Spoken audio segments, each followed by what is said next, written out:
Welcome, scholars, seekers, and the simply curious. Today we embark on an exploration of one of the most influential books in human history, the Bible.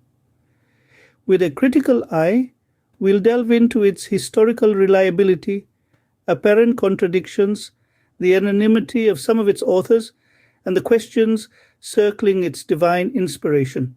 The Bible, a collection of texts sacred to billions, is a reservoir of stories and teachings, yet it's crucial to approach such texts with a critical eye. Before we delve deeper, it's pivotal to discuss the lack of original preaching of Jesus present in the Bible.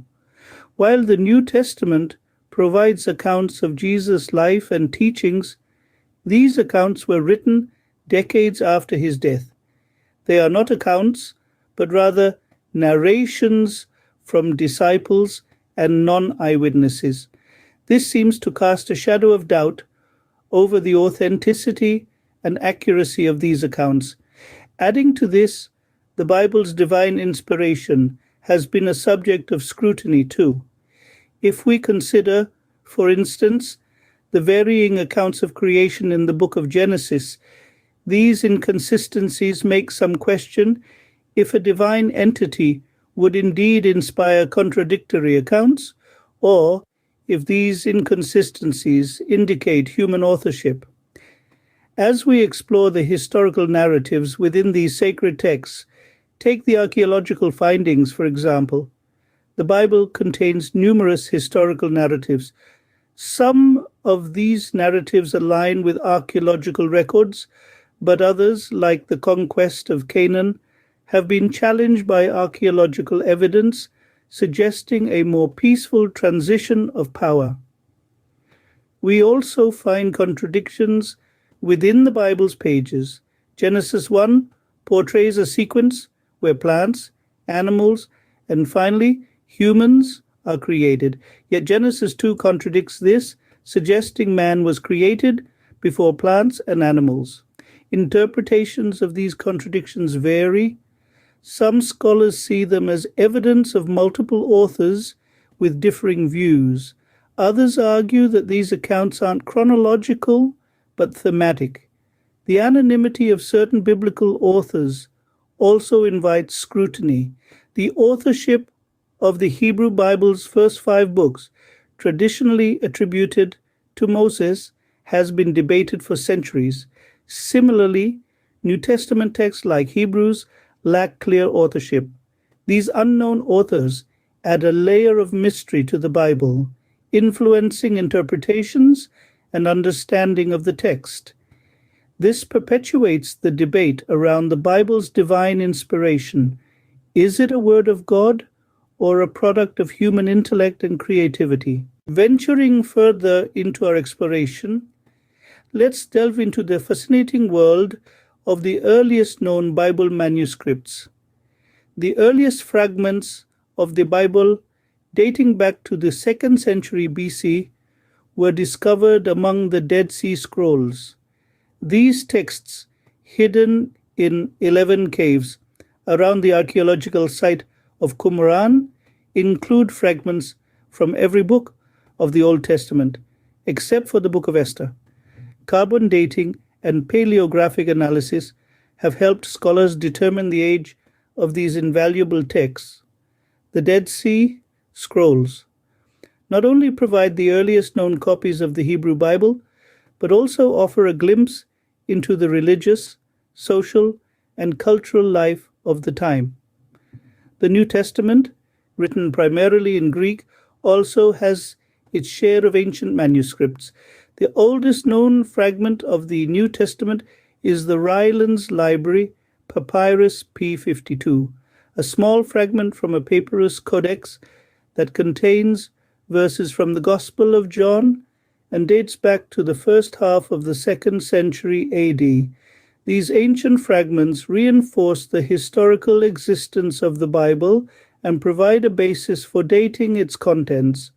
Over time, as the biblical texts were copied and recopied, variations and additions crept in. Some of these variations can be seen in the Codex Sinaiticus, a 4th century manuscript of the Greek Bible, which contains additional texts not found in the modern Bible. The Codex Vaticanus, another important Greek manuscript from the 4th century, is considered one of the most reliable sources of the text of the Greek Bible. These ancient texts provide a window into the evolution of the Bible, revealing layers of history, belief, and the human element involved in its formation. As we navigate through these fascinating historical narratives, we gain a deeper understanding of the Bible's journey over the centuries. Join us as we continue our exploration into understanding the canon of the Bible in our next segment. As we continue our exploration of the Bible, it's crucial to understand the concept of the canon.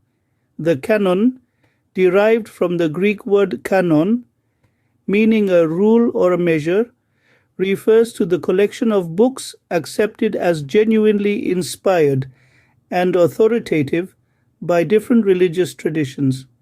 There are 3 primary versions of the canon: the Jewish canon, the Protestant canon, and the Catholic and Orthodox canons. The Jewish canon, also known as the Tanakh, contains 24 books.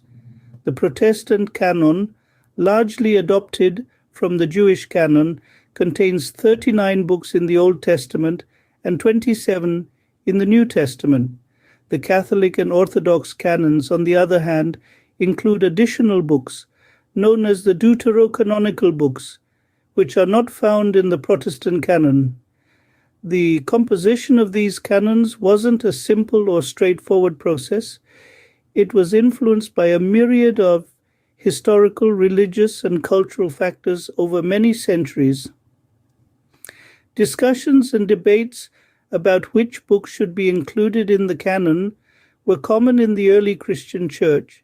These debates were often heated and centered around the authenticity and inspiration of the various books. Decisions about the canon were made in councils, like the Council of Carthage in 397 AD, where the Catholic and Orthodox canons were largely solidified. So, the canon of the Bible is not a fixed entity, but rather a product of centuries of debate and decision-making. Understanding this helps us appreciate the complexity of the Bible and the rich tapestry of faith and history that it represents.